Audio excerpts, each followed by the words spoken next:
Tu as un autre personnage qui veut devenir le chef du village pour que les gens reconnaissent sa valeur. Tu as un autre personnage qui, lui, veut détruire l'espèce qui a tué sa maman. Et lui, ce bouc-là, il veut juste... Salut YouTube, aujourd'hui on se retrouve pour la revue de l'épisode 2 de Chainsaw Man, Let's Get It. Alors on retrouve notre gars sur Denji dans la voiture avec la fille en question. Et justement il y a une petite interaction entre les deux. Et t'as la fille justement qui lui dit qu'à partir d'aujourd'hui, Denji sera son petit chien. Waouh. Déjà on est étonné, Denji aussi est très étonné. Et elle le met en garde que justement que lorsque les chiens n'obéissent pas, ben, ils se font euthanasier. Ok, ça commence bien. Donc on se rend compte qu'en fait, cette liberté qu'on lui a proposée serait conditionnelle. Bon, ça commence déjà bien. Il y a Denji en parlant de chien justement qui se rappelle Pochita. Et il a un petit pincement au cœur parce que Pochita était son seul véritable ami. Et que Pochita n'est plus là maintenant. Il s'en veut en fait du fait que Pochita soit mort pour le sauver.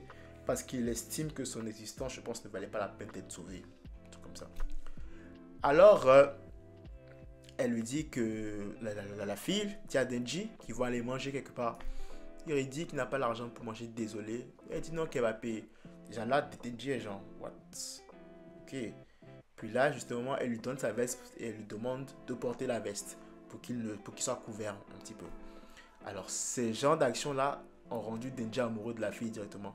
Mais après, tu sais, c'est normal. Il n'a jamais été traité de façon affective par n'importe qui. Tout le monde qui le voyait, le détestait, le repoussait, le trouvait répugnant, il puait, blablabla, tout ça. La première fois qu'il reçoit de l'affection de la part de quelqu'un, c'est d'une fille. Du coup, il y a de quoi tomber amoureuse là, quand même. C'est la première fois que tu reçois une telle preuve d'affection. Il y a de quoi. Donc, Denji tombe amoureux, c'est fini, il est amoureux de la fille. Et du coup, ils arrivent pour manger.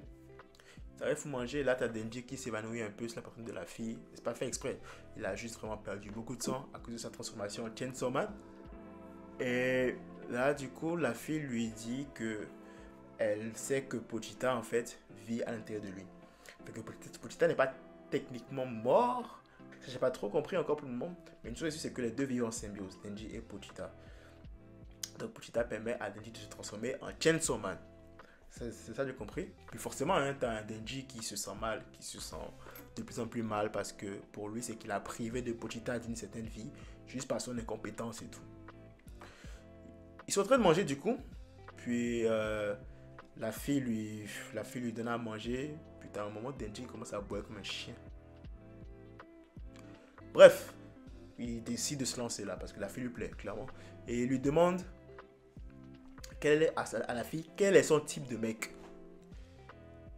Et la fille lui répond, comme par hasard, que il est son type de mec.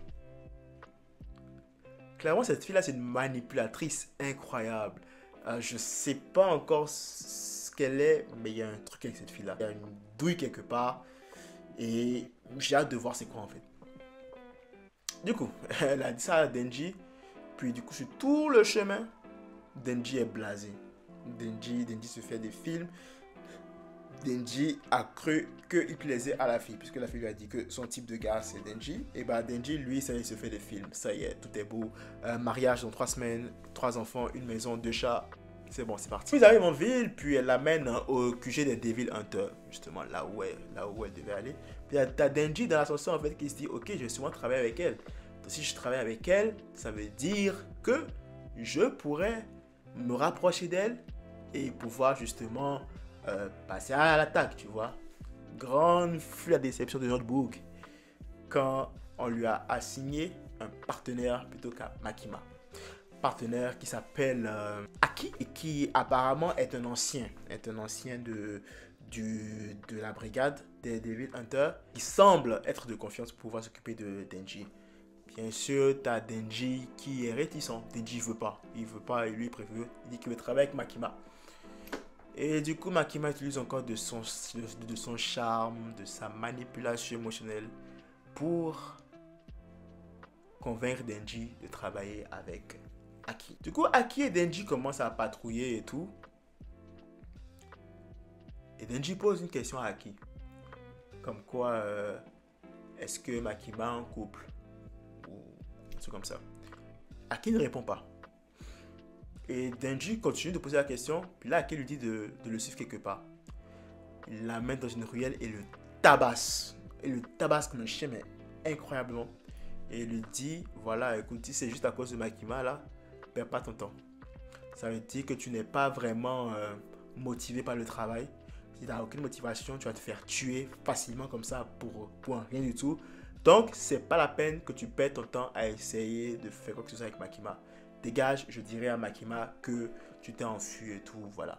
Et elle lui dit ça après l'avoir tabassé. Donc en fait, pour Aki, vu que les motivations de Denji sont purement axées sur Makima, alors pour lui, le mec, il n'a rien à foutre dans la brigade des chasseurs de démons.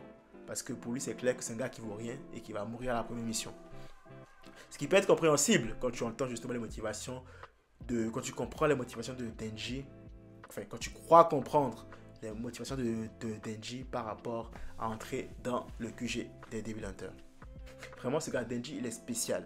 Il va donc riposter en frappant Aki dans les bijoux de famille. Mais qui fait ça? Qui fait ça? Du coup, il frappe Aki dans les bijoux de famille et il dit que sa règle à lui quand il se bat contre des mecs, toujours viser les boules. Et là, tu as une scène vraiment gore, mais pas gore dans le sens, mais gore pour tout mec qui regarde cette scène où Denji s'acharne sur les bijoux de Aki. Mais c'est incroyable en fait. Déjà c'est sûr que c'est un animé, sinon aucun être humain ne peut survivre à ce que Denji a fait subir à Aki, pardon. C'est juste de la torture. C'est cruel. Il s'est acharné sur les boules du gars, mais c'est juste impensable. Après ça, après l'avoir martyrisé, Denji lui explique que la vie qu'il mène actuellement est le rêve qu'il a toujours voulu. Qu'il n'a jamais eu de choses comme ça, de personnes qui s'intéressent à lui comme ça, qui le prend sous son aile et qui s'occupe de lui, qui n'a jamais eu ça. Et que là, maintenant, là, il est en train de vivre le rêve. Il y a une meuf qui a de l'intérêt pour lui et qu'il vit une vie différente de ce qu'il avait avant. Et que ça, déjà, c'est le rêve américain pour lui. Et que pour rien au monde, il ne lâchera ça. Que quitte à mourir, peut-être sur le champ de bataille, peu importe, ils sont fous. Mais que ce rêve-là, il va se battre pour pouvoir continuer de vivre ce rêve-là. Ça montre à quel point ce gars-là vient de très loin. Vivre une telle vie, appeler ça un rêve, franchement, c'est qu'il en a vécu, le Denji. Il ramène donc Aki au QG et explique à Makima qu'il s'est fait avoir par le démon casse-couille. Tranquille. Et Makima, du coup, dans un sarcasme, dit alors que Denji deviendra officiellement le partenaire de Aki et qu'il vivra chez Aki. Que Aki normalement s'occupe justement des personnes spéciales. Par personnes spéciales, on entend des personnes comme Denji. C'est souvent des personnes qui ont un rapport avec un démon ou quoi que ce soit. Une chose est sûre, c'est Aki qui s'occupe d'eux. Et elle dit aussi à Denji que Denji travaillera pour elle jusqu'à sa mort. Et que si jamais il veut fuir, il va se faire tuer. La voilà la douille. La voilà la douille. Il a été sauvé, mais il va devenir l'esclave et le jouet de Makima et de son organisation. Maintenant, reste à savoir quels sont les buts de cette organisation-là. Est-ce qu'elle va juste vouloir chasser des démons ou il y a plus encore derrière tout ça? On le saura dans les prochains épisodes. Pour le moment, tout ce qu'on sait, c'est que Denji est devenu l'esclave de Makima et qui va travailler pour elle jusqu'à sa mort dans une organisation qui est supposée chasser des démons. Alors du coup, tu as Denji qui arrive chez Aki et qui vit sa belle vie là. Franchement, pour la première fois, il vit dans une maison qui est un peu aisée quand même. Et du coup, il a une salle de bain où il peut chiller, il y a des toilettes, il peut manger de la bonne bouffe. Franchement, Denji, il vit sa belle vie là, il vit sa best life. Il est trop content de ce qu'il est en train de vivre. Et pour lui, genre pour nous, ça peut vraiment ressembler à peu, hein. Même pour Aki, genre c'est juste peu. mais pour lui, c'est déjà genre le joyau du monde de vivre ce qu'il est en train de vivre. Le lendemain, donc, tu as Denji et Aki qui vont en mission. Ils vont en mission pour justement la patrouille. Et donc, on leur dit qu'il y a un démon, un possédé en fait. Un possédé, c'est un démon qui a pris possession d'un humain, possession totale d'un humain. Et l'humain a perdu sa propre conscience, on va dire, puis c'est juste le démon qui est là. Et là, tu as Denji et Aki qui vont à la chasse au démon. Du coup, Denji voit le démon et lui tranche la tête avec sa hache.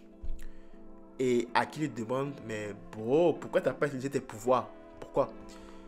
Et là, t'as Denji qui lui dit que si j'avais utilisé mes pouvoirs de Chainsaw Man, le démon aurait souffert.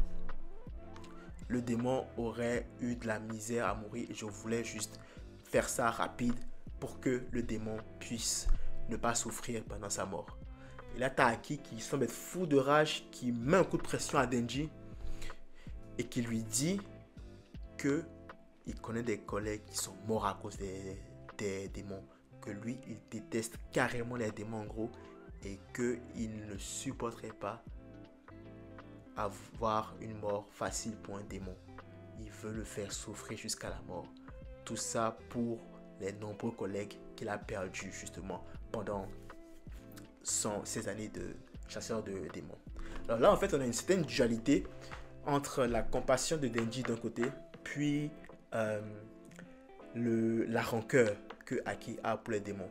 Denji, lui, il est gentil. Parce que Denji, justement, c'est le genre de gars qui pourrait être ami avec un démon si le démon est gentil avec lui. Justement, Aki note ça en tête et il dit ok, d'accord. Et cette compassion-là de Denji fait que s'il peut éviter à quelqu'un de souffrir pour le tuer, il va le faire.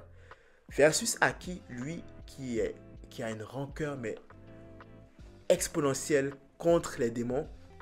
Et pour lui, s'il peut se faire souffrir un démon jusqu'à la moelle épinière, il va le faire juste parce qu'il se rappelle de toutes les personnes qu'il a perdues à cause justement de ces créatures-là. Et c'est sûr que ce sont des mentalités qui vont amener à se clasher parce qu'ils vont souvent travailler ensemble. Et j'ai hâte de voir en fait comment ça va se développer au cours du temps. Parce que c'est clair que Denji, lui, n'est pas prêt de changer pour qui que ce soit.